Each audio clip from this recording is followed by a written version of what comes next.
Fourth oral question, Lord Davies of Brixton. My Lords, I beg to ask the question standing in my name. My Lords, the Government has repeatedly shown its commitment to supporting London's transport network since the start of the pandemic, providing almost £5 billion in emergency funding to Transport for London.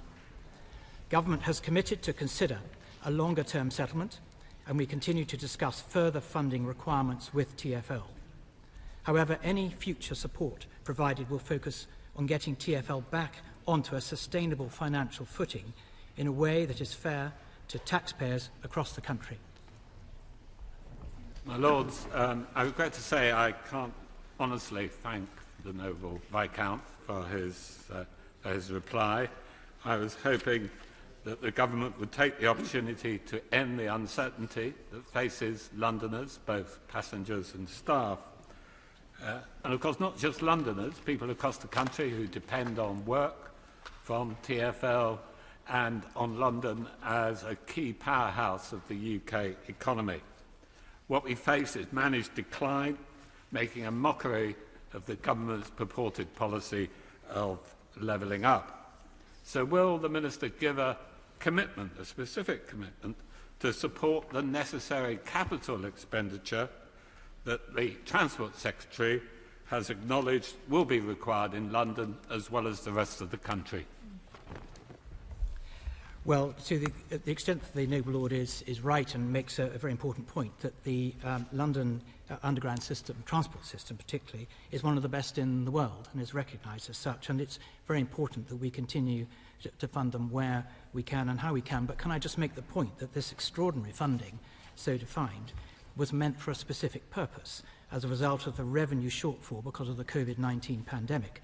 But I'm very well aware of the date of the 24th of June tomorrow, and although I regret that I'm not able to tell the House what any extension, if any, it can be announced today.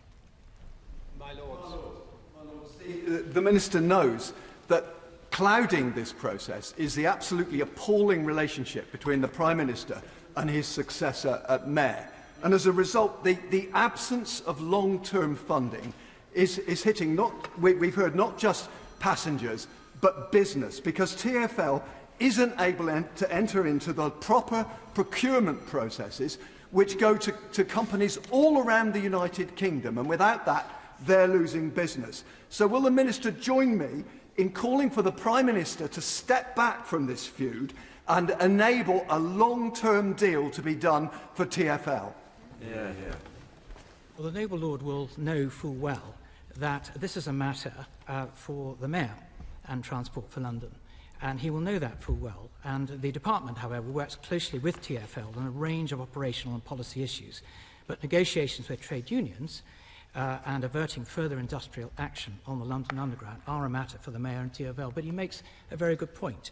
We are keeping a very close eye on matters. It is very important that the Transport for London is funded properly. My Lords, many of us with a close and long association with Transport for London would be deeply keen to see a long-term settlement that covers both operating costs post-COVID and the necessary capital investment. But would my noble friend agree that the games that have constantly been played by the Mayor of London since this began, his failure to engage seriously with any responsibilities and his refusal to take any difficult decisions are at the heart of the failure of trust that exists between ministers and the Mayor of London, and that TfL is the body and its fine workforce suffering as a consequence of that? Yeah.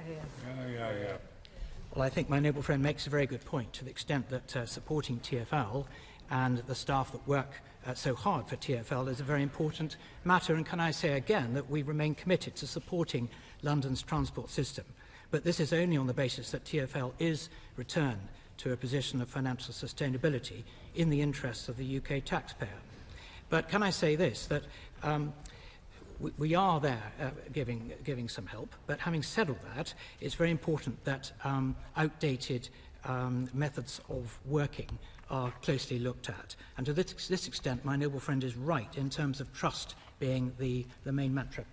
My Lord. isn't the fact that it is the government that has been playing political games with the budget of TfL, as it does in so many other areas. It's playing games by drip-feeding resources and not engaging in the negotiations in good faith that the government says that they want. So when will the government stop providing funding on a drip-feed basis and actually provide the necessary resources to deliver the transformation that the Mayor and this House and all the passengers in London would look for? Well, I totally take issue with the noble lord. This is simply not true in terms of what he has said. As I said earlier, this is a matter for the Mayor and the Transport of London, and we have been helping where we possibly can. But can I say again that the matter is linked to financial sustainability, and for TfL to move towards updating outdated issues such as driverless trains are being looked at, and other matters. My Lord, can the noble Lord the Viscount tell us what, if anything, is happening that might lead in due course to the reopening of Hammersmith Bridge? Yes, I hope I can give my friend, my noble friend, I think I can call him that, an update on that, because the government remains committed to supporting both the London Borough of Hammersmith and Fulham and TfL in the repair of Hammersmith Bridge. So there was approval of a first business case, but there's another stage whereby there's a further business case that is there's got to be presented, which must be compliant with Treasury rules. So it's very important that we remain committed to the reopening of Hammersmith Bridge. My Lords, the situation we're facing is extremely serious. This isn't just some transport issue. This is about London. London's integrated public transport system is absolutely crucial. It's not just about the domestic use, it's about its international reputation. It's why firms are willing to locate here in the financial district. I was involved in recovering London transport from the 1970s managed decline. It took 3 decades. We cannot allow us to slip into that syndrome again. It's not just whether the Mayor and the Prime Minister can agree with each other. It's about recognising this must not be allowed to happen. Can he assure me that that is the central objective of government? I thank the noble lord, and to say that I regret that I'm not able to give an announcement or say anything in terms of any future funding beyond tomorrow. But he's right, is that investment in London benefits the economy and supply chain outside of London, and the government recognises the need for certainty and stability in the Transport for London's capital investment programme, and the government remains committed to supporting London. But can I say this, that TfL's income for 2021 to 22, including revenue from fares and road user charging, business rates, council tax, and, my lords, our emergency support, is about the same as it was in the last year before the pandemic.